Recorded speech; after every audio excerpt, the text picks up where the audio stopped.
경배하며 힘차게 찬양 드릴까요? 찬양하라 내 영혼아, 우리 영혼을 다해서 하나님을 찬송합시다. 찬양하라 내 영혼아, 찬양하라 내 영혼아, 온 마음과 정성 다하여 주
다 함께 자리에 하셔서 이 예배를 받으신 하나님을 맞이하며 주의 보좌 앞으로 나아가도록 하겠습니다. 우리 반주에 맞춰서 묵상기도 드리겠습니다.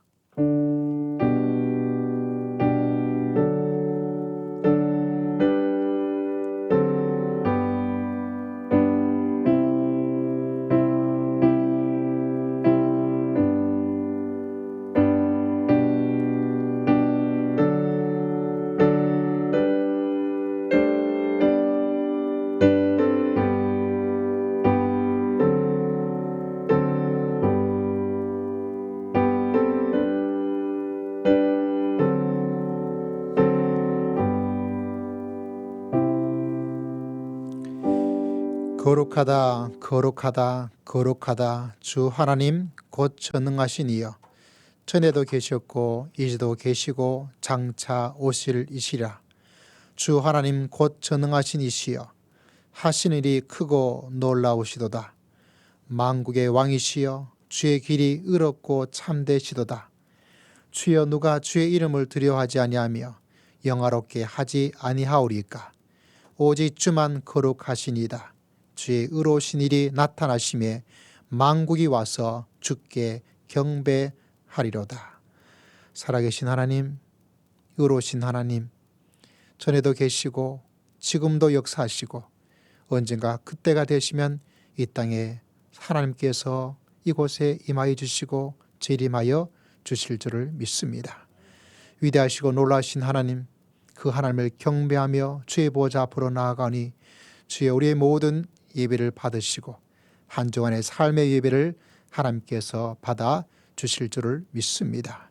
크신 하나님, 작은 인간들, 작은 문제 속에 우리는 크게 어려움을 겪고 있을 때가 많습니다. 주여, 은혜를 베푸셔서 어려운 시대를 잘 이겨낼 수 있도록 은혜를 하나님께서 허락하여 주실 줄을 믿습니다. 성삼위 하나님, 이곳에 임하셔서 우리의 모든 예배를 받으시고 이 한 주간도 주의 은혜 가운데, 주의 보호하신 가운데, 주님의 치료하신 가운데, 주님의 축복 가운데 거할 수 있도록 역사하여 주실 줄을 믿습니다. 이 시간 다 함께 신앙의 고백을 드립시다. 전능하사 천지를 만드신 하나님 아버지를 내가 믿사오며 그 외아들 우리 주 예수 그리스도를 믿사오니 이는 성령으로 잉태하사 동정녀 마리아에게 나시고 본디오 빌라도에게 고난을 받으사 십자가에 못 박혀 죽으시고 장사한 지 사흘 만에 죽은 자 가운데서 다시 살아나시며 하늘에 오르사 전능하신 하나님 우편에 앉아 계시다가 저리로서 산자와 죽은 자를 심판하러 오시리라. 성령을 믿사오며 거룩한 공회와 성도가 서로 교통하는 것과 죄를 사하여 주시는 것과 몸이 다시 사는 것과 영원히 사는 것을 믿사옵나이다. 아멘. 이 시간 다 함께 자리에 앉도록 하겠습니다. 우리 찬양 드릴까요? 찬송가 289장 우리 함께 찬송을 드릴 텐데요. 우리 찬양 후에 우리를 대표해서 박태진 사모님 하나님께 기도 올리겠습니다.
할렐루야. 사랑과 은혜가 풍성하신 하나님께 감사와 찬송과 영광을 올려드립니다. 부활의 믿음으로 구원에 대한 감사로 예배하며 마음과 뜻을 다하여 경배드리는 이 시간이 되게 하옵소서. 이 땅에 하나님의 교회가 세워질 때 내려주셨던 성령을 지금 이 시간 우리에게도 충만하게 부어주시고 우리를 정결하게 하여 주셔서 예배드리기에 합당한 심령이 되게 하여 주옵소서. 이 시간 우리가 성령 안에서 기도하고 찬송하고 말씀을 사모할 때 은혜 받게 하시며 성령의 인도하심 속에서 우리의 신앙이 날마다 든든하게 세워지게 하시며 주님의 계획하신 뜻을 실현할 수 있는 복된 삶으로 이끌어 주시옵소서. 오직 주님의 성호만을 찬양하기 위해 모인 우리를 축복하여 주시고 하나님께 예배드리기 위해 주님께 나아올 때 기쁨으로 나오게 하시며 사역을 위해 봉사하는 손길들 위해 차고 넘치는 복을 허락하여 주옵소서.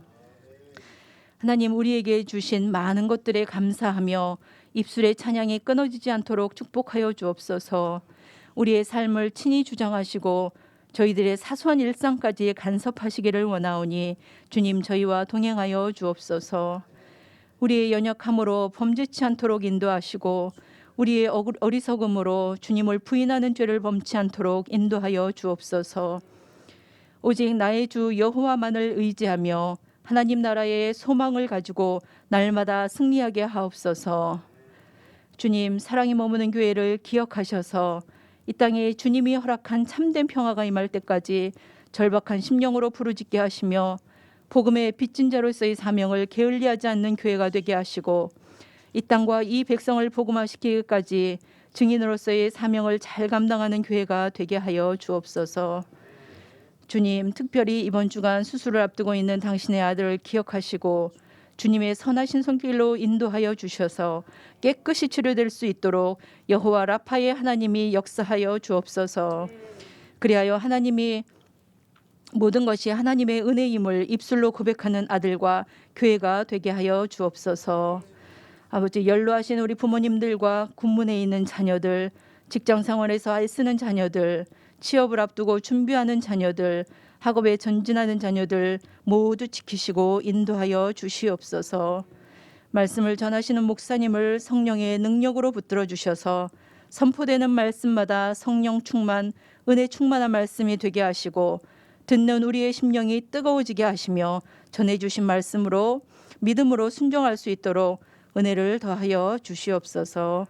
예배의 주관자 되시며 우리를 위하여 이 땅에 오신 예수 그리스도의 이름으로 기도드립니다. 아멘.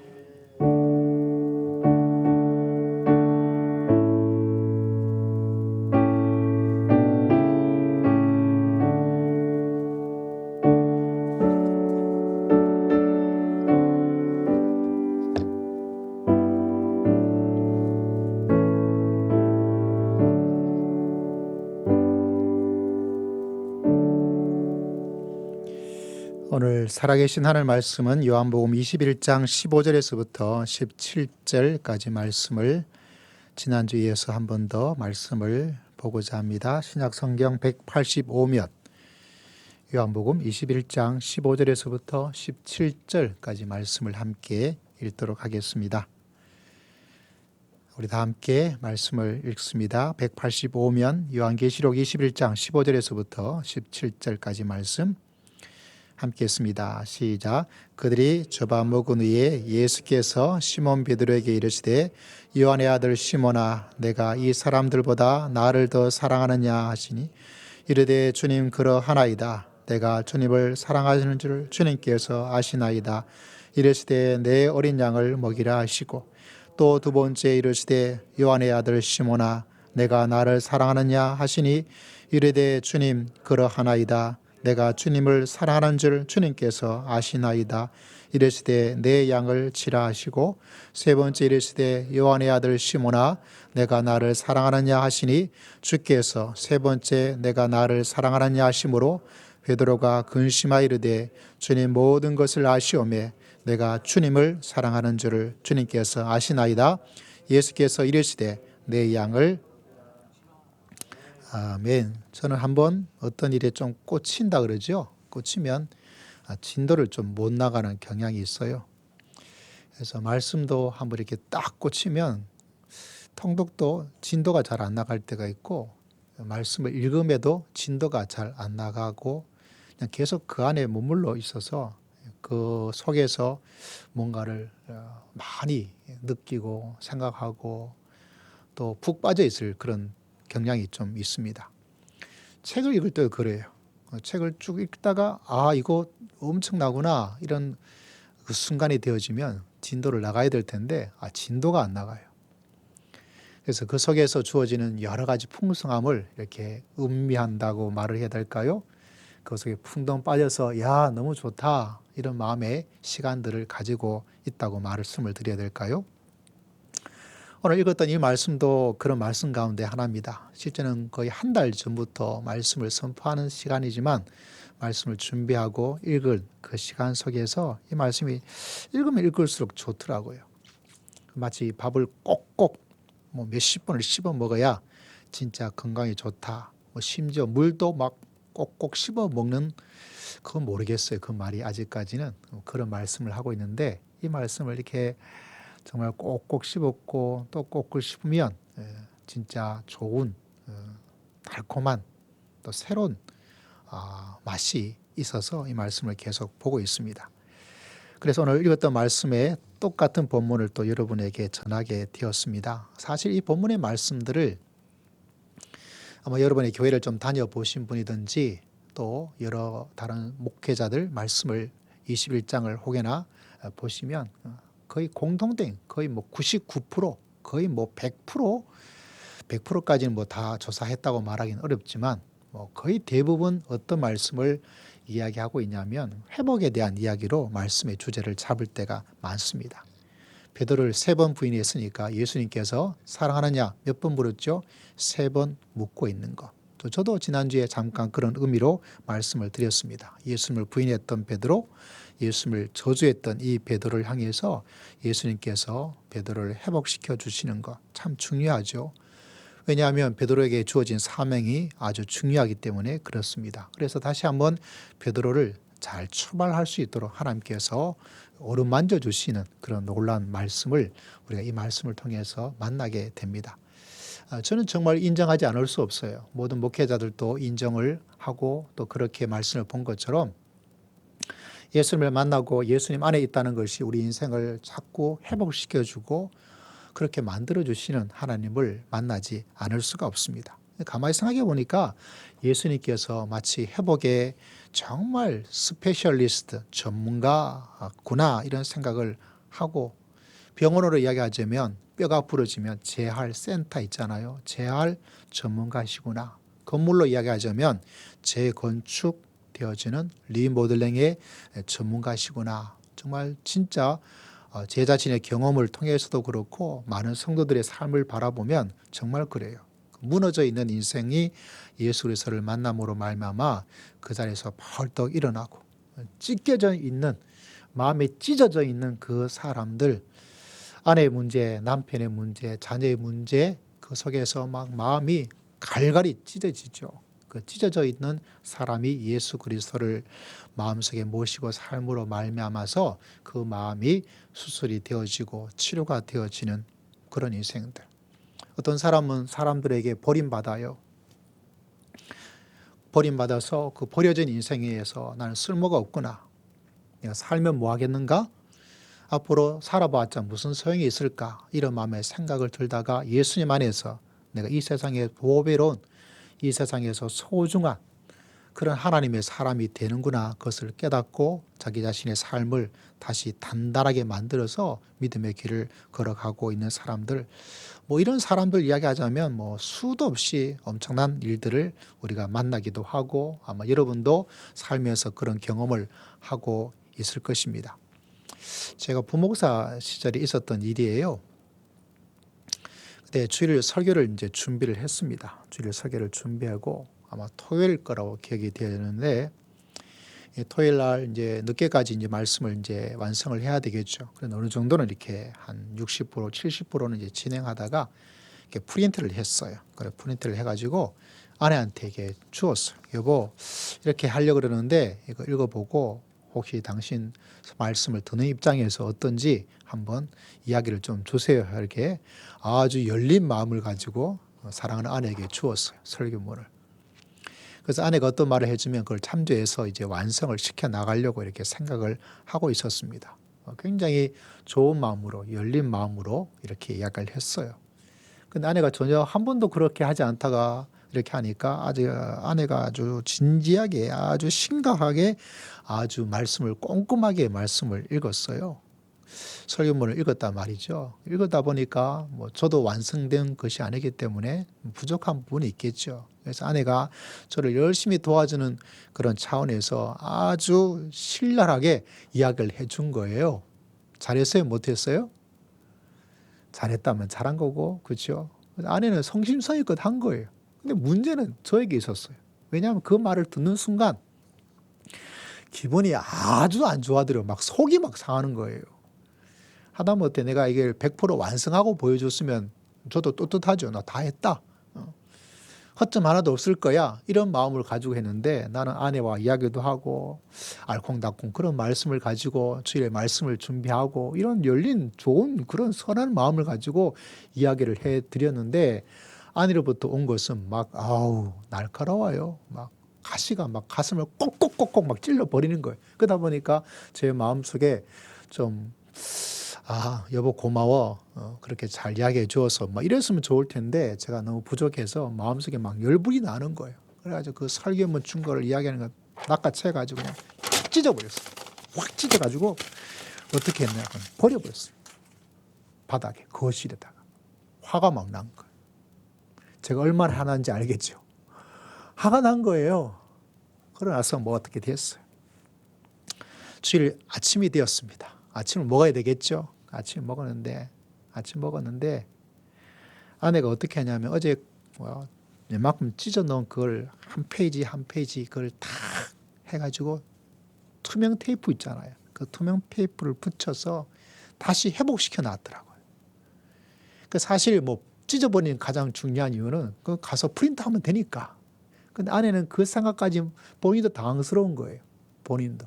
설마 이렇게까지 반응이 나올 줄 몰랐는데 말씀을 전해야 되는데 그걸 갈갈이 찢어버렸으니까 이거 어떡하나 싶어서 밤 늦게까지 그걸 다 주워가지고 투명 테이프로 붙여가지고 준 거예요.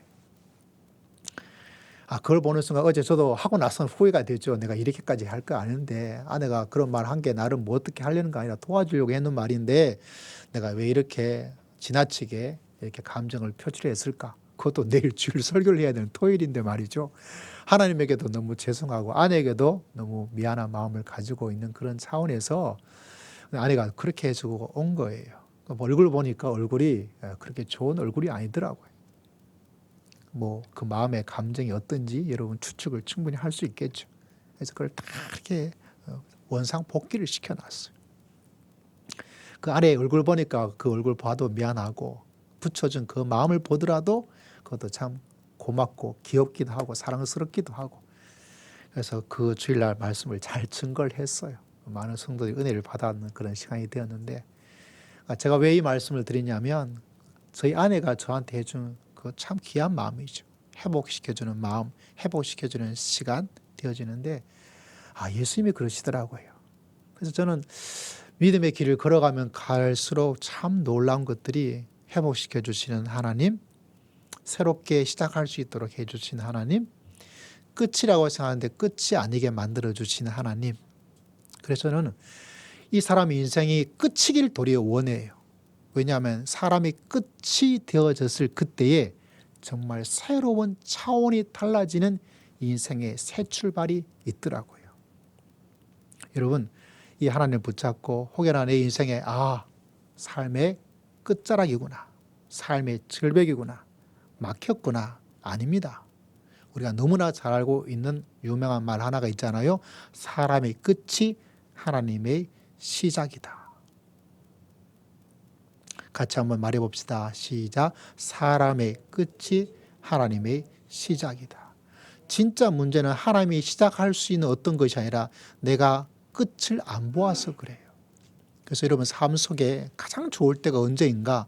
내 인생의 끝이라고 생각할 때가 야, 이제 정말 제대로 하나님께서 일하실 때가 되었구나. 모든 운동에 여러분 힘을 빼고 코치가 이렇게 해오라고 가르쳐줘요. 근데 아직 내 힘이 덜 빠져 있으면 자꾸 내가 힘을 줘요.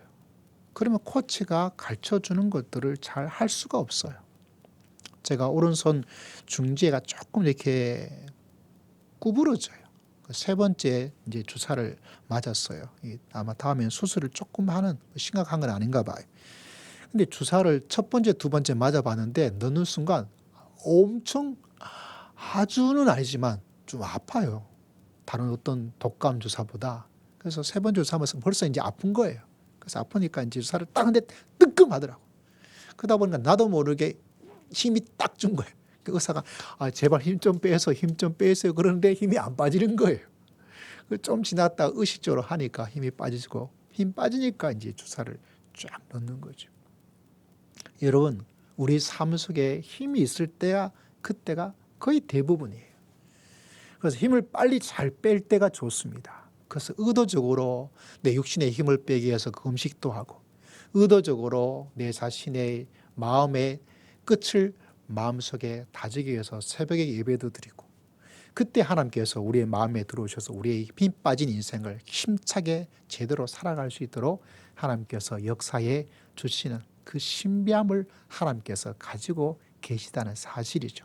오늘 베드로도 보십시오. 어쩌면 이 사람 인생 끝이에요.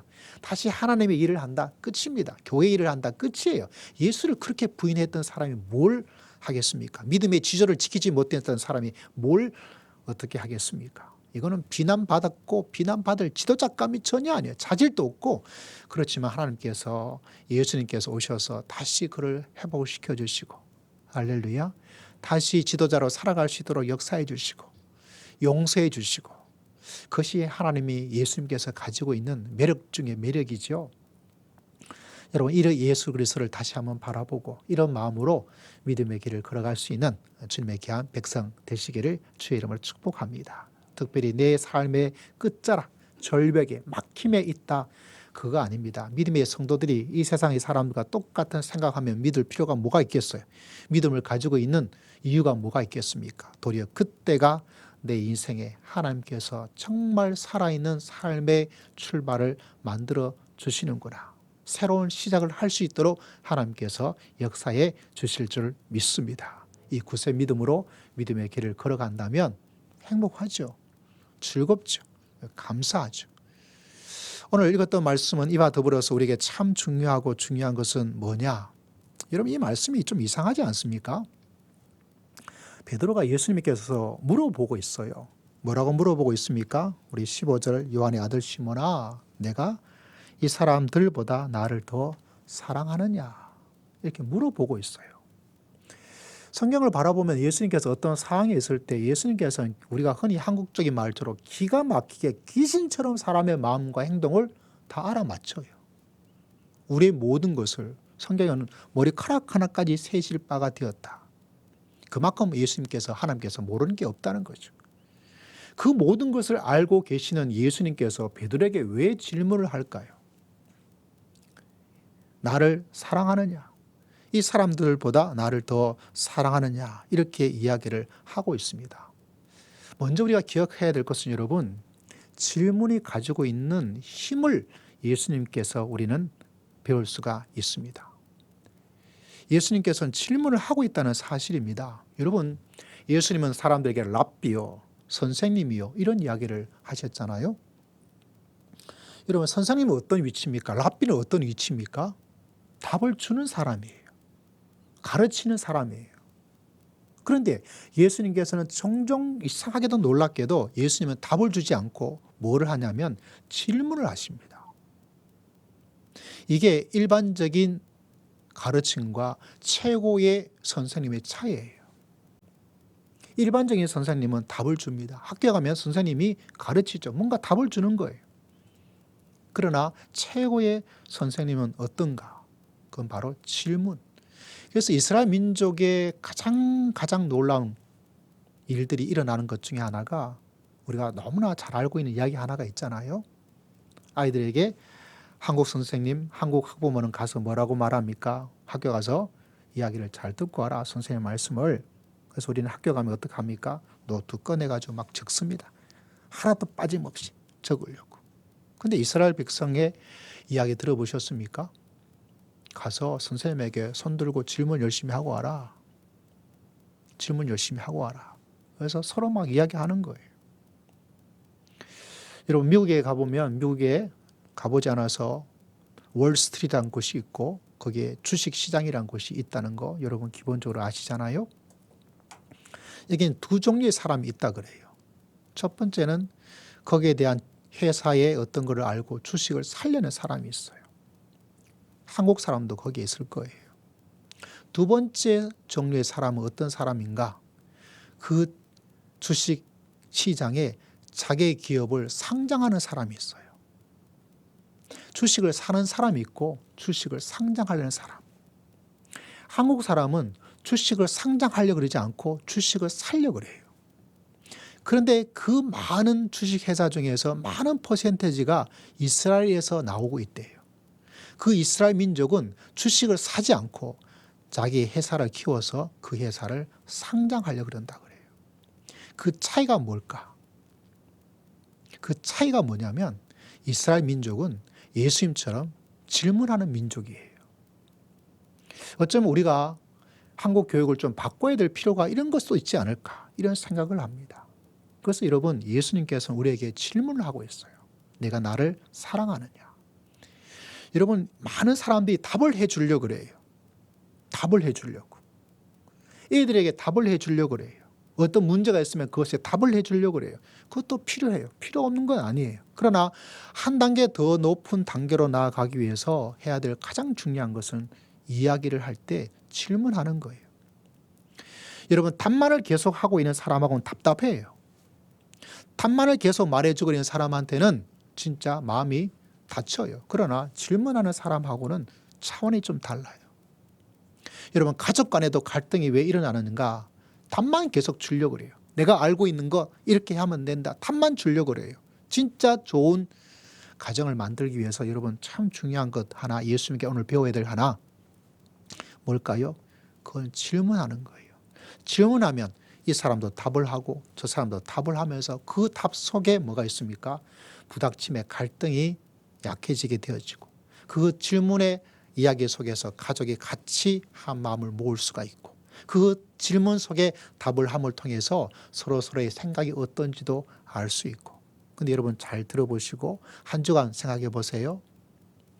오늘 예수님께서 질문하셨다는데 나도 질문한다면 어떻게 삶을 새롭게 살아갈 수 있을까? 답만 주는 인생, 답을 이야기해 주고 가르치려고 하는 사람하고 어떤 차이를 만들어낼까? 저는 정말 이스라엘 민족 그들이 가지고 있는 좋은 점이 우리나라 민족, 우리 교회의 어떤 특징이 되면 어떤 모습이 될까? 성도들이 어떤 모습을 가지고 가정 생활을 할 수 있고 직장을 진짜 제대로 살아갈 수 있는 그런 좋은 직장으로 만들 수 있을까? 많은 것들이 있겠죠. 그러나 오늘 예수님에게 우리가 배울 수 있는 가장 놀랍고 신기한 것은 바로 무엇일까요? 질문이에요. 질문을 해 나가는 것.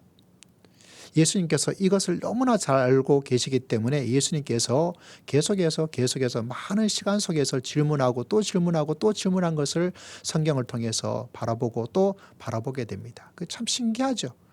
너무나 놀라운 예수님의 이 질문의 모습을 보면서 야 예수님께서 이런 모습들 네가 이 일을 할 줄 믿느냐? 너희는 나를 누구라고 생각하느냐? 네가 부활을 믿느냐? 계속 질문해요. 답을 딱 주면 좋은데 답을 주지 않고 정말 중요할 때는 예수님께서 우리에게 질문하십니다. 그 질문 속에 예수님의 제자들은 대답하고 그 대답을 통해서 결단하고 선택하면서 믿음의 길을 걸어가는 것이죠. 저는 이 질문이 가지고 있는 엄청난 위력과 힘을 예수님께서 알고 계시기 때문에 오늘 예수님께서 너 나를 사랑해야 돼. 사랑해야 앞으로 네가 지도자가 될 수 있어. 이렇게 말씀하지 않고 수가 굉장히 높죠. 어떻게 하고 있습니까? 네가 나를 사랑하느냐. 몇 번 질문했어요? 오늘 15절에 보니까 첫 번째 한번 질문이 있었죠. 16절에도 보니까 요한의 아들 시몬아 내가 나를 사랑하느냐 이렇게 이야기를 하고 있습니다. 17절 요한의 아들 시몬아 내가 나를 사랑하느냐. 교회 생활을 좀 오래 하신 분들에게 숙제 또 하나 내드릴까요? 왜 이렇게 3번 이야기할 때 요한의 아들이라는 말을 왜 섞었을까요? 그냥 시몬아 베드로야 이렇게 말하면 될 텐데 왜 이 3번을 걸쳐서 요한의 아들 시몬아라고 그 이름을 부를 때 요한의 아들이란 말을 넣었을까요? 저도 예수님 닮아서 답을 주지 않고 숙제를 질문을 하는 거예요. 그걸 묵상하고 예수님 왜 그러셨어요? 왜 이렇게 이야기를 하고 베드로를 말을 할까요? 왜 그렇게 베드로를 불러주었을까요?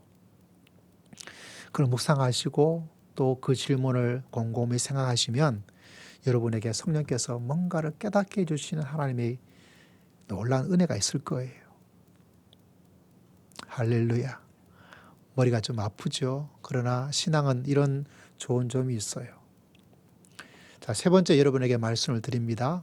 어떤 이야기냐면 왜 예수님께서 사랑이라는 이야기를 나보다 사랑하느냐라는 이야기를 할까? 모든 것을 아시는 귀신처럼 모든 것을 아시는 그 예수님께서 질문도 하시고 그죠? 너희는 나를 누구로 하느냐? 너희도 가려느냐? 이 일을 할 줄 믿느냐? 이것을 내가 믿느냐? 계속 이런 질문도 하시고 그와 더불어서 예수님께서 다른 질문이 아니라 나를 더 사랑하느냐? 여러분에게 묻습니다.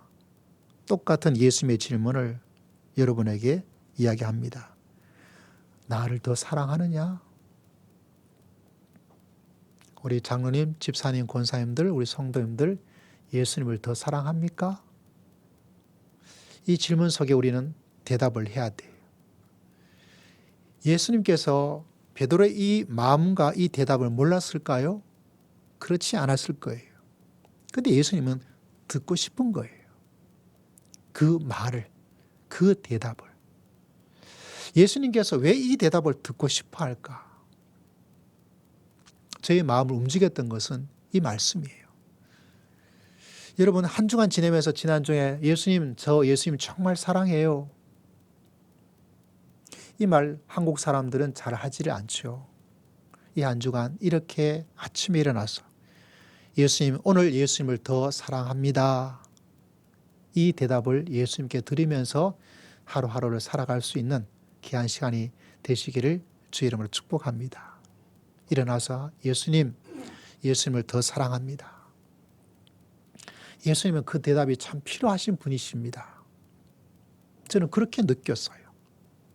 예수님은 나에게 이 대답을, 이 말을 듣고 싶은 거예요. 꼭 들어야 될 분이에요.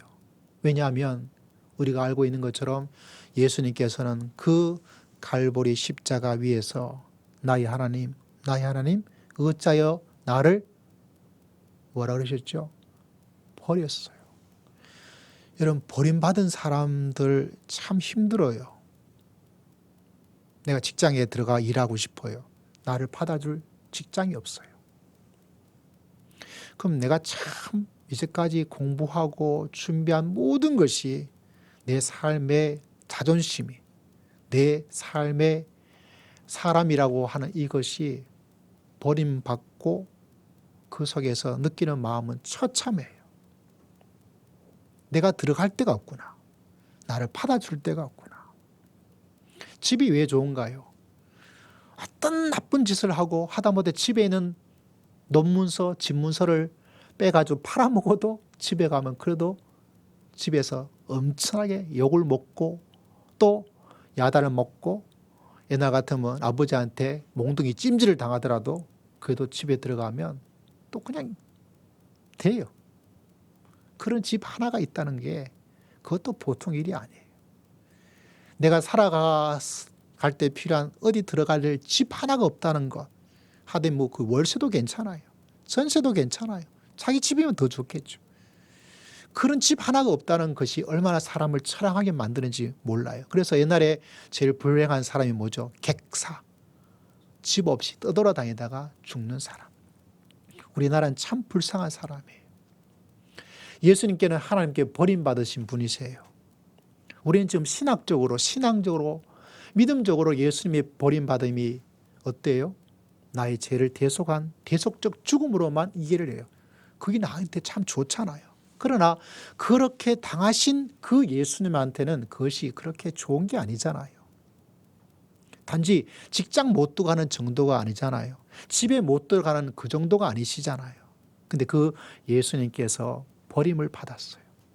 버림받을 때 하나님으로만 버림받았는가? 하나님으로부터만 버림받았으면 괜찮을 뻔도 해요. 사람이라도 있으니까.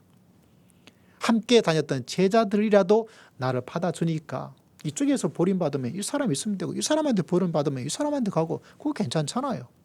전부가 아니니까. 그러나 예수님에게서는 하나님으로부터 버림도 받으셨고 사람으로부터 배신을 받았고 그리고 어떻게 되었습니까? 제자 그 사람이 나를 짐승처럼 물건처럼 팔아버렸고 나를 따라다녔던 가장 믿을 만하다고 할 수 있는 제자가 있다면 그건 베드로예요. 우리 흔히 말해서 성경에 없지만 베드로를 제자 중에서 우두머리 베드로 수제자 이런 말을 하지 않습니까? 가장 으뜸이 되는 다른 사람은 몰라도 내가 쏟아부은 애정과 내가 쏟아부은 훈련과 내가 쏟아부은 모든 것들이 누구한테 있습니까? 집안의 장남처럼 첫 제자가 되는 베드로에게 있다는 거죠. 그러면 마음이 더 가는 거예요. 다른 사람은 몰라도 이 사람만은 아니어야 될 그 사람한테까지 예수님께서 버림을 받은 거예요. 다시 말하자면 예수님의 마음이 어떠했을까? 저는 그 베드로에게 예수님께 듣고 싶은 거예요. 예수님에게. 예수님도 들으셔야 돼요. 어떤 말들을 내가 예수님을 사랑합니다. 들어야 돼요. 들어야 됩니다. 그래야 예수님도 힘을 얻고 마음의 기쁨을 가지죠. 우리가 찬양이 있지 않습니까? 나 주님의 기쁨 되기 원합니다. 내가 정말 주님을 기쁘게 하는 사람이 되기를 원합니다. 예수님이 하나님이 기쁨 꼭 내가 기쁨을 드려야 돼? 아니에요. 우리가 하나님께 영광을 드린다 그러잖아요. 어떤 사람은 그 말 자체가 틀렸다고 이야기합니다. 왜 틀렸다고 말을 하느냐? 이미 하나님의 영광 중에 영광인데 영광이 부족한 것도 없고 영광이 필요하신 분도 아니에요. 그런 분에게 하나님께 영광을 드린다. 말도 하지 마. 이렇게 강조하시는 신학자도 목회자도 계세요. 그런데 우리는 왜 하나님께 영광을 드립니다라고 말할까요? 영광이 예수님이 하나님에게 필요해서 부족해서 아니에요. 우리가 영광을 드리든지 영광을 드리지 않든지 하나님은 전혀 상관없이 이미 그분은 태양빛처럼 빛나서 영광 중에 영광이십니다. 모자라는 부분이 하나도 없어요. 0.0001%도 우리의 영광이 필요하지 않아요. 그럼에도 불구하고 하나님은 영광을 돌리는 성도의 모습으로 그걸 원하시는 거예요. 저는 이런 신앙의 생각을 가지고 있다 보니까 예수님께서 왜 베드로에게 나를 더 사랑하느냐, 나를 사랑하느냐, 귀신처럼 사람의 마음과 형편을 기가 막히게 다 알고 계시는 분이 굳이 예수님께서 베드로에게 그 대답을 듣고 싶은 그건 뭘까? 왜 이렇게 질문할까? 그건 다른 게 아니에요. 그 대답을 듣고 싶은 거예요. 여러분 가정에도 그래요. 가정에도 여러분 다 알죠? 아내가 남편을 사랑하고 남편이 아내를 사랑하는 거. 사랑하니까 같이 밥 먹고 같이 사는 거 아니겠어요? 그런데 여러분 그럼에도 불구하고 당연하지만 들으면 좋아요. 목사님 사랑합니다. 그러면 제가 화가 더 날까요? 굉장히 마음이 좋죠. 예. 오늘 나가면서 꼭 저한테 목사님 사랑합니다라고 말씀해 주시길 바라요. 근데 해달라 그래도 잘 안 해주더라고요. 말하기가 쑥스럽잖아요. 안 하던 걸 하려니까. 근데 예수님께서 여러분 정말 놀라운 것은 그 말을 듣고 싶은 거예요. 듣고 싶은 예수님에게 여러분 한 주간 살면서 이른 아침에 일어나셔서 예수님 저 정말 예수님 사랑해요. 예수님 사랑해요. 예수님이 정말 여러분의 답을 듣고 싶어 해요. 내 입에서 내 마음을 다해서 예수님 정말 예수님 감사해요. 정말 예수님 고맙습니다. 정말 예수님 사랑해요.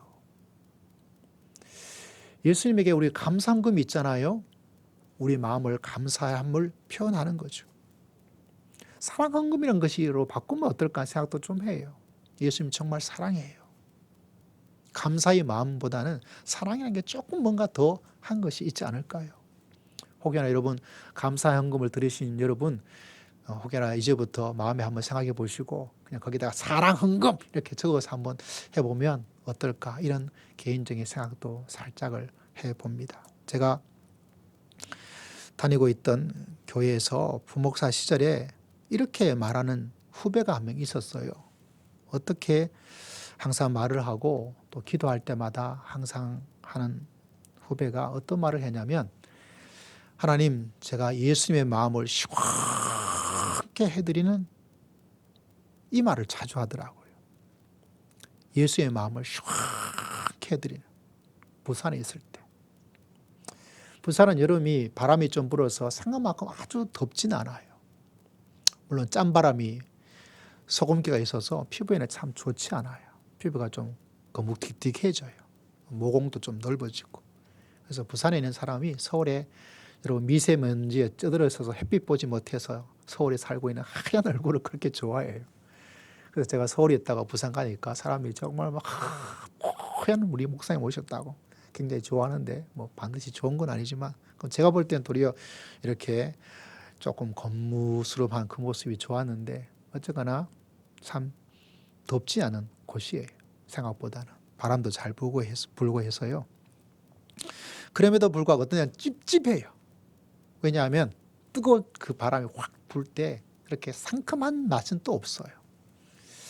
그래서 그곳에서 더 느꼈습니다. 이 후배되는 목사님이 예수의 마음을 시원하게 해드리는 시원하게 해주는 여러분 말만 들어도 시원하지 않습니까? 잠언 25장에 이런 말씀이 있어요. 충성된 사자는 그를 보낸 이에게 마치 추수하는 날에 얼음 냉수 같아서 능히 그 주인의 마음을 시원하게 한다. 얼음 냉수. 그죠? 우리가 아이스 아메리카노 그거 마셔도 시원하죠. 진짜 어떤 때는 정말 커피가 맛이 진짜 있을 때가 있어요. 특히 무더운 여름철에 아이스 아메리카노 얼음이 있어서 마시면 청량감이 확 몸에 돌 때가 있잖아요. 얼음 냉수 같아서 능히 그 주인의 마음을 시원하게 하는 것이다. 그런데 정말 재미있는 것은 여러분 이 얼음 냉수가 영어 성경에 보면 눈이란 단어로 바뀌어져 있어요. 얼음은 우리가 아이스란 말을 쓰고 눈은 스노란 단어를 쓰잖아요. 근데 어떤 성경에는 그 눈에 아주 신선한 꿀이라는 단어가 있잖아요. 그 눈에 꿀한 어떤 것들을 이야기해 줘요. 저는 이 말씀도 참 좋은 것 같아요. 얼음 냉수도 참 좋고 눈의 어떤 그 모습도 참 좋고 지금은 서울에서 눈이 오면 좀 많이 불편하죠. 자동차 운전에도. 그렇지만 시골에 살았던 분들 아실 겁니다. 아침에 밤새 눈이 쫙 내렸어요. 보슬보슬.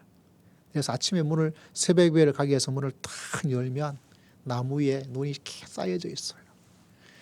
마당에서부터 길까지 어떤 사람도 밟지 않은 그 하얀 눈, 발자국 하나 없는 눈이 하얗게 덮여져 있어요.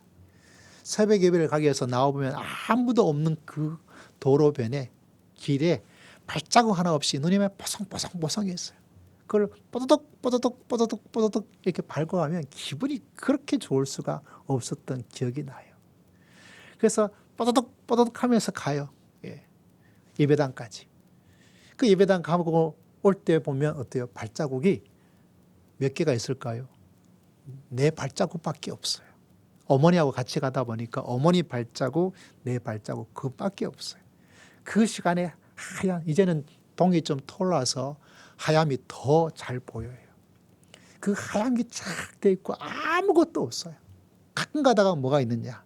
까친가 까마귀인가 내렸다가 그 새 발자국 그런 발자국인데 그것도 재미가 있어. 근데 그 발자국을 다시 옵니다. 어머니 발자국, 제 발자국. 올 때도 발자국 보면 더 뽀드득 거려요. 그에 대한 어린 시절의 추억이 제 마음속에, 눈에 대한 추억, 눈이 오면 항상 그것이 제 마음속에 어려운 말로 기억이 나요. 여러분, 우리가 예수님에게 신앙적으로 믿음의 길을 걸어가면서 뭐가 같냐면 정말 충성된 사자가 그 추수할 때는 일이 많잖아요. 그때 시원한 얼음 냉수 마시면 그렇게 좋죠. 그 추수할 때 마치 뭐처럼 새하얀 눈이 서벅서벅 내려서 그 속에 길을 걸어갈 때마다 뽀도독 하면서 걸어가는 그 마음의 신선감은, 그 쿨함은 뭐 이런 말로 다 할 수가 없는 기쁨을 가지게 됩니다. 그 후배 목사님이 기도했던 그게 참 마음에 들었어요. 어떤 마음을? 다른 것이 아니라 그 마음을 시원케 해드리는. 그래서 잠언 25장에도 말씀 보면 그 주인의 마음을 시원하게 해준다.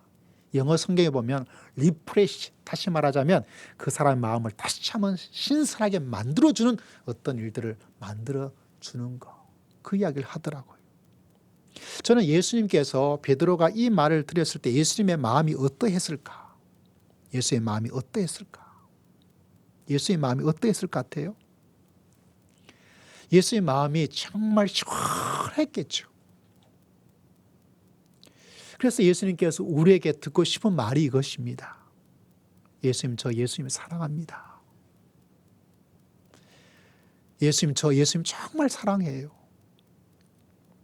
그래서 예수님의 마음을 시원케 해드려요. 그 예수님의 마음과 하나님의 마음을 정말 시원케 해드리는 그런 놀라운 역사가 일어나는 거죠.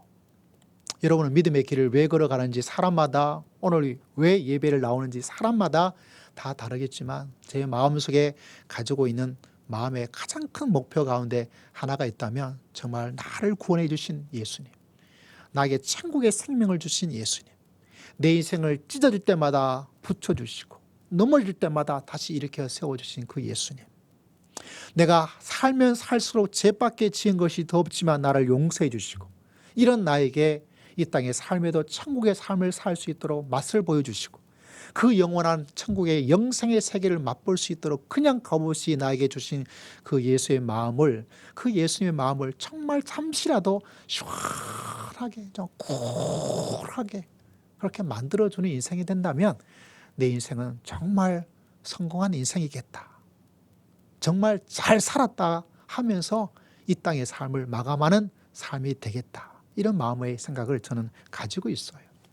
그래서 여러분, 예수님에게 이 대답이 정말 필요한 거예요. 저는 지금도 동일하다고 느끼고 생각을 하고 말씀을 전합니다.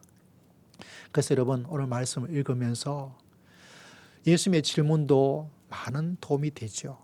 예수님이 회복해 주시는 그 마음도 참 되지만 예수님 중심, 이 모든 것이 내 중심이잖아요. 나에게 좋은 것이죠. 나에게 유익되는 것이죠.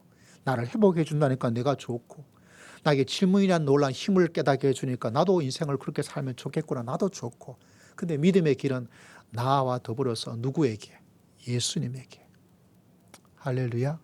주의 마음을 시원케 해드리는 믿음의 귀한 백성 되시기를 정말 주님의 이름으로 부탁하고 또 부탁하고 명령하고 또 명령하고 주의 이름으로 축복합니다. 그것이 또 내 자신에게 좋은 거예요. 제가 이 말씀을 준비하고 있다가 나태주 시인이 나오는 어떤 방송 프로그램을 보았어요. 나태주 시인, 풀잎인가 풀꽃인가, 오래 보아야 예쁘다, 너도 그렇다, 유명한 시를 지으셨던 분인데 그분이 나오셔서 우리 송 장로님처럼 이렇게 멋있게 아름다운 모습을 이렇게 나이 드심을 가지고 계시더라고요. 오셔서 이야기하는데 천진난만한 아이처럼 이런 이야기 저런 이야기를 하다가 그때 MC가 유재석이라는 우리가 잘 아는 그분이 나오는 거였어요. 여러분 보셨는지 모르겠어요. 그분이 이런 이야기를 합니다. 아, 당신 유재석 씨, 당신 진짜 사람들에게 이렇게 존중받고 오래 자라는 이유가 있구나. 그런 이야기를 하더라고요. 뭘까? 그분이 그래요. 다른 사람을 향한 배려. 그게 당신에게 보인다는 거죠. 그 이야기를 들으면서 그렇지, 빨리 가는 것도 참 중요하지만 함께 또 오래 가기 위해서 다른 사람에 대한 것들, 다른 사람에 대한 것들. 그런 마음을 가지고 살아가는 사람이 결국 오래 가는 거구나. 여러분, 믿음도 동일합니다. 나보다 예수님에 대한 사랑을, 주님을 사랑한다는 마음을 가지고 있는 사람들이 믿음의 신앙을, 기쁨과 소망과 풍성함을 오래 잘 가지고 가요. 그래서 여러분, 오늘 말씀에 내가 어떻게 되고 내가 어떻게 되고 내가 어떻게 되고 이것을 뛰어넘어서 왜 하나님이 주신 그 은혜와 하나님이 주신 놀라움과 하나님이 주신 풍성함을 오래 가지고 가라고. 저도 그 말에 동의를 하지 않을 수가 없습니다. 왜냐하면 목회를 몇십 년 하다 보니까 어떤 사람은 반짝 어떻게 잘 될 때가 있고 반짝 회복될 때가 있는데 끝나는 사람이 있더라고요. 그러니까 알고 보니까 다른 것이 아니에요. 다른 사람에 대한 배려가 없어요. 그래서 이거 정말 안타깝다. 언젠가 내가 목회를 하게 되어지면 성도들에게 이 이야기는 꼭 해주는 그런 시간을 가졌으면 좋겠다. 특별히 여러분, 예수님을 사랑하는 것. 누구를 사랑한다고요? 예수님을 사랑하는 것이 참 중요해요. 예수님을 사랑하는 것. 그러면 나머지 것들이 가볍게 이겨낼 수가 있습니다. 제가 아는 어떤 목사님께서 목양지에 가시게 되셨어요. 목양지에 가서 목회를 하는데 이상하게 이 교회는 사례비를 안 줘요. 희한하잖아요. 그렇다고 목사님이 뭐 다른 수입원이 있어서 살아갈 것도 아닌데 교회가 형편이 너무 어려워서 안 준다면 그것도 이해가 되어지죠. 형편도 되고 주겠다고 말을 했는데 안 주는 거예요. 목사님 어떻게 하겠다는 생각으로 안 준 거예요. 그 목사님께서 이야기할 수 있잖아요. 왜 나한테 주겠다고 한 거 사례비 안 주고 나를 무시하느냐 이렇게 마음에 생각할 수도 있잖아요. 근데 이 목사님께서 사례비를 주지 않는 게 한 달이 지나고 두 달이 지나지 주다 이렇게 자기를 무시하는 것처럼 있는 둥 없는 둥 그렇게 하고 있을 때 아무 말을 하지 않으셨대요. 이 설교하기가 좀 두려워요. 저한테도 사례비 안 주고 가만히 있을까 봐. 근데 그 목사님이 어떻게 하셨느냐, 그런 어려운 가운데 있을 때 아무 말씀을 하지 않고 내가 이 교회에 온 것이 사례비 때문에 온 것도 아니고 이 교회에 온 것이 주님께서 나를 부르셨고 주님 사랑하기 위해서 이곳에 왔는데 사례비 준다고 해서 사례비 안 준다고 해서 사례비 더 준다고 해서 내 주신 사명과 주님 사랑하는 것을 그만둘 수 있는 것도 아니고 안 해서도 안 되는 것도 아니고 중단할 것도 아니고 나는 주님 사랑하니까 그래서 그 어려움을 이겨냈었다 그래요. 여러분, 믿음의 길을 걸어가면서 예수님을 사랑하셔야 예수님을 사랑하는 것, 예수님을 사랑하시기를 주의 이름으로 축복합니다. 여러분, 예수님을 사랑하면 그 목사님처럼 자기를 무시할 수도 있고 자기를 업신여길 수도 있고 그거 다 이겨낼 수 있어요. 왜 못 이겨내는가? 내 마음속에 예수님을 사랑하는 마음이 정리가 안 되면 못 이겨내요. 이겨낼 수가 없어요. 믿음의 길을 걸어가면서 정말 예수님을 사랑하는 사람들은 인생의 큰 어려움이 작아지고요. 작은 어려움은 작지도 않아요. 먼지처럼, 미세먼지처럼 아무것도 아니에요. 교회의 길을 걸어가고 믿음의 길을 걸어가는 사람은 내가 이 회사에서 일하는 것이 예수님 앞에 나가서 그분이 나에게 주신 상급 바라보면서 믿음의 길을 걸어가는 거야. 내가 교회에서 충성하고 봉사하는 것도 내가 예수님을 사랑하기 때문에 하는 것이지 다른 사람 아니야. 내가 가정을 믿음으로 세워나가는 것도 예수님께서 나에게 주신 목양지, 예수님께서 나에게 주신 가정이기 때문에 하는 거야. 예수님을 사랑하는 마음으로 예수님을 사랑하면서 살아갈 거야. 그러면 여러분, 인생의 어려움과 위기는 아무것도 아니에요. 그 마음이 빠져버리면 나머지가 막 커지게 되어 있습니다. 뭔가 하나가 커질 수밖에 없거든요. 그래서 예수님께서 많은 말씀 중에서 우리에게 나를 사랑하느냐. 여러분, 이 한 주간 정말 예수님을 사랑한다고 고백하고 예수님을 사랑함으로 여러분 삶 속에 있는 인생의 수많은 고통과 어려움과 위기가 아무것도 아닌 것처럼 살아갈 수 있는 믿음의 기적을 체험하는 믿음의 귀한 백성 되시기를 주의 이름으로 축복합니다. 아침마다 예수님 사랑합니다. 같이 한번 이야기해 봅시다. 시작. 예수님 사랑합니다.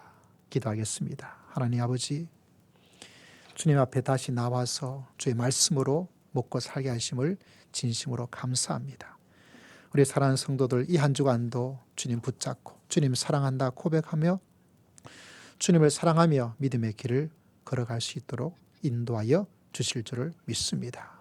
주님께 모든 것 의지하고 살아계신 우리 주 예수 그리스도의 이름으로 간절히 기도드리옵나이다. 아멘. 우리 찬송가 348장 우리 함께 찬송 드리겠습니다.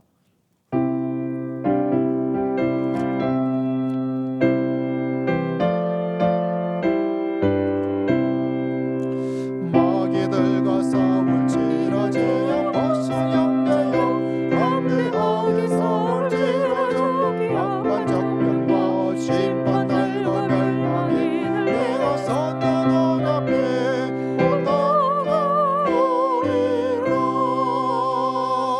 영광 할렐루야,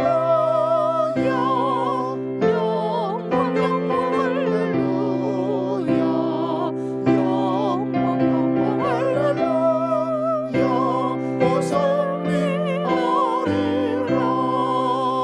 마귀들과 싸울지라도 벗은 영대여 모함치는 모르는 욕망이 아닌 넘어서 뻗어도 문제 모두 덜쳐버리고 주의 손을 들어.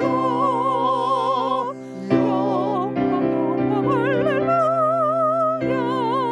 영광 할렐루야, 영광 할렐루야, 오승리하리라.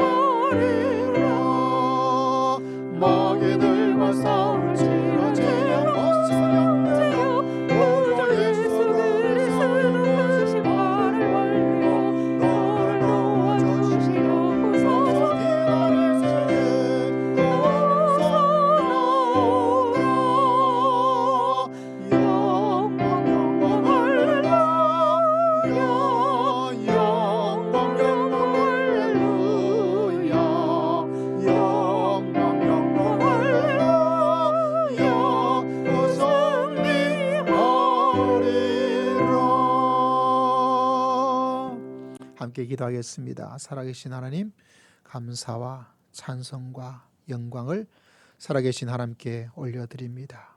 부족한 저희들을 붙잡아 주심을 감사하고 우리 인생의 목자가 되시고 우리 인생의 주인 되시고 우리 가정의 주인 되시고 우리 모든 것의 왕중의 왕이 되신 하나님께 이 예물을 드림을 통하여 내 인생의 주인이 오직 주님이심을 선포하며 다짐하며 예물을 올려드립니다. 예물 드리는 손길을 주님께서 다 기억하시고 예물 드리는 성도들에게 하나님의 살아계심을, 하나님의 은혜를, 하나님의 놀라운 치유의 은총을 하나님께서 허락하여 주실 줄을 믿습니다. 이 한 주간도 그 드린 손을 통하여 일을 행할 때마다 만나는 사람마다 주님께서 함께 하시고 가정에 주의 주신 은혜가, 직장에 주의 주신 은총이, 주의 몸된 교회에 주님의 놀라운 기적 같은 역사가 일어날 수 있도록 인도하여 주실 줄 믿습니다. 예물을 통하여 자기 자신을 하나님께 헌신하는 믿음의 각오와 믿음의 다짐을 모든 성도가 다 할 수 있는 은혜를 허락하여 주시옵소서. 주일의 귀한 예물을 올려드립니다. 한 주간에 주신 은혜를 기억하며 감사하고 또 한 주간도 주님의 아름다운 일들을 소망하며 예물을 올려드리니 주님께서 일일이 다 기억하시고 예물 드리는 손길 속에 하나님의 생명의 놀라운 역사가 충만할 수 있도록 은총을 더디피어 주실 줄을 믿습니다. 하나님께 감사 예물을 올려드립니다. 예물 드리는 모든 손길에 감사의 제목에 은혜를 더하시고 더 많은 감사의 역사가 충만할 수 있도록 은총을 더디피어 주시옵소서. 범사에 감사하는 고백 위에 하나님 일 속에 주의 주시는 손길을 날마다 체험할 수 있도록 은혜를 더디피어 주실 줄을 믿습니다. 주여 공일이 여겨 주시옵소서. 귀한 예물을 드리는 우리 권호 집사님의 마음과 믿음을 주님께서 붙잡아 주시고 이번 주간에 있는 모든 수술 가운데 주님께서 치유의 역사와 더 확진이 되지 않고 더 전이가 되지 않고 그 부분이 잘 수술되어서 더 큰 건강을 가지고 믿음의 길을 걸어갈 수 있도록 욥에게 주신 은혜와 축복을 하나님께서 허락하여 주실 줄을 믿습니다. 하나님께 11조를 드립니다. 주님의 백성으로 마땅히 드려야 될 것을 드리오니 주님께서 받으시고 약속하신 11조의 약속과 축복이 흘러넘치게 부족함이 없도록 역사하여 주시옵소서.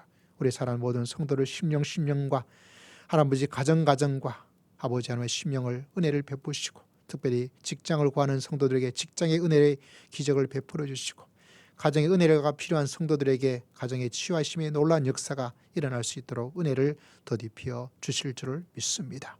주님 붙잡고 주님을 사랑하며 살아가서 이 세상에 감당할 수 없는 이 세상에 알 수 없는 주의 큰 역사를 체험하는 복된 한 주간 될 수 있도록 성령께서 인도하여 주실 줄을 믿습니다.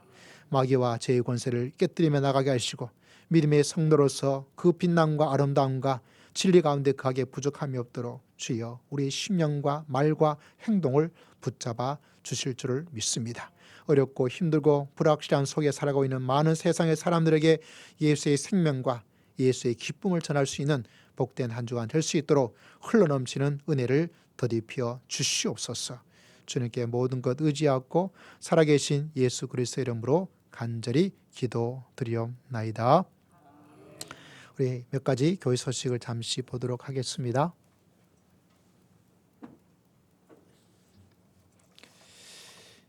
늘 있던 교회 소식은 주보를 참조해 주시고 또 시간을 이어서 어려운 시대에 수요, 금요, 새벽을 깨우며 나갈 수 있기를 바랍니다. 특히 이번 주간 기도 주간이 중직자 기도 주간입니다. 기도해서 또 코로나도 빨리 종식이 되어지고 또 새롭게 교회와 여러분 가정들이 회복될 수 있도록 기도를 좀 했으면 좋겠습니다. 선지국들은 많이 지금 주사를 많이 맞아서 좀 자유롭게 되어지는데 그렇지 않은 여러 국가들 더 어려운 국가들은 아직도 많은 어려움을 1년 정도 더 겪어야 되지 않을까 이런 생각이 되어지는데 잘 견딜 수 있도록 같이 노력을 해야 되겠죠. 이를 위해서 하나님께 더 집중하면 하나님께서 도와주실 줄을 믿습니다. 또 이번 주 우리 권호 집사님 또 수혈 입원하시고 또 수술 진행되는데 또 정밀 검사했을 때 특별히 특이사항에 대해서 전이된 것도 별로 없고 그런 진단을 받았는데 또 수술 가운데 하나님께서 임하시고 또 그 이외에도 하나님께서 붙잡아 주실 줄 믿습니다. 또 직장을 또 새롭게 시작하는 여러 성도들 계시는데 걱정하지 마시고 믿음으로 나가면 하나님께서 더 좋은 직장으로 하나님께서 인도하시고 축복해 주실 줄 믿습니다. 할렐루야. 우리 함께 찬송 드리겠습니다.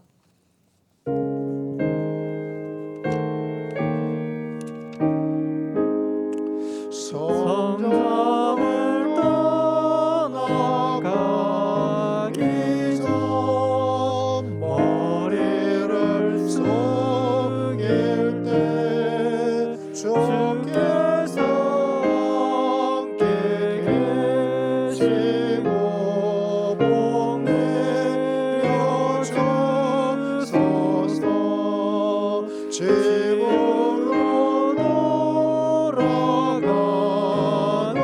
길 주동에 나시고 내 모든 나의 시선을 다 지켜주소서. 거룩한 날이 다가고 저녁이 되도록 주의 맘에 밑에서 늘게 채워소서. 아멘. 이제 우리 잠시 일어나셔서 결단의 기도를 살아계신 하나님께 드리겠습니다. 말씀을 기억하고 이 안전을 기억하며 주님 사랑하겠습니다. 주님 회복시켜 주실 줄을 믿습니다. 우리 잠시 하나님께 기도 드리도록 합니다. 아버지 주님께서 기억하시고 사랑하는 모든 성도들에게 하나님의 은총을 더내며